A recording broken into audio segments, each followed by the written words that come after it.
Waktu kamu lahir ke dunia, tubuhmu punya sekitar 270 tulang.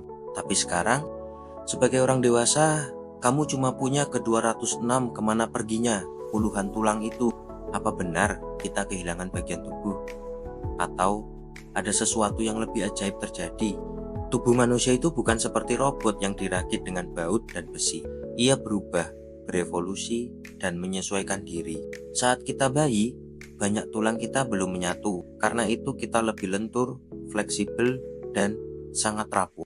Misalnya, tulang tengkorak bayi terbagi jadi beberapa bagian. Ada celah-celah lunak yang disebut fontanel, yang membuat kepala bayi bisa menyesuaikan bentuk saat lahir melewati jalan lahir yang sempit. Tapi seiring waktu, tulang-tulang kecil itu menyatu dan membentuk satu struktur solid. Inilah kenapa jumlah tulang jadi berkurang. Bukan karena tulangnya hilang, tapi karena mereka bergabung. Proses ini disebut osifikasi, yakni saat jaringan tulang rawan berubah menjadi tulang keras. Dan bukan cuma di tengkorak, tulang-tulang di tangan, kaki, dan tulang belakang pun mengalami hal yang sama. Sebagai bayi, kita butuh banyak bagian fleksibel agar bisa tumbuh. Tulang yang belum menyatu memungkinkan tubuh kita menyesuaikan diri dengan cepat. Tapi saat sudah cukup umur, tubuh memilih kekuatan dan kestabilan daripada kelenturan. Itulah saat tulang-tulang mulai bergabung. Uniknya, proses ini nggak selesai dalam hitungan bulan.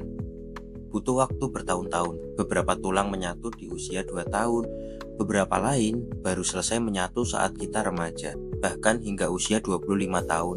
Jadi secara teknis, tulang kamu belum benar-benar lengkap saat kamu masih anak-anak. Kamu masih dalam mode pembentukan.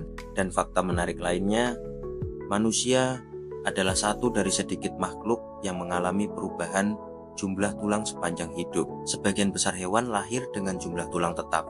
Tapi manusia, karena cara lahir dan pertumbuhannya yang unik, membutuhkan fleksibilitas luar biasa di awal hidup. Inilah bukti bahwa tubuh kita dirancang untuk beradaptasi sejak awal. Dan pertumbuhan bukan cuma soal tinggi badan, tapi juga soal struktur yang berubah di dalam diri kita.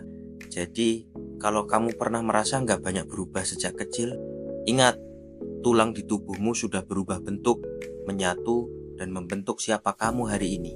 Kita semua pernah lebih fleksibel dari yang kita kira. Secara harfiah,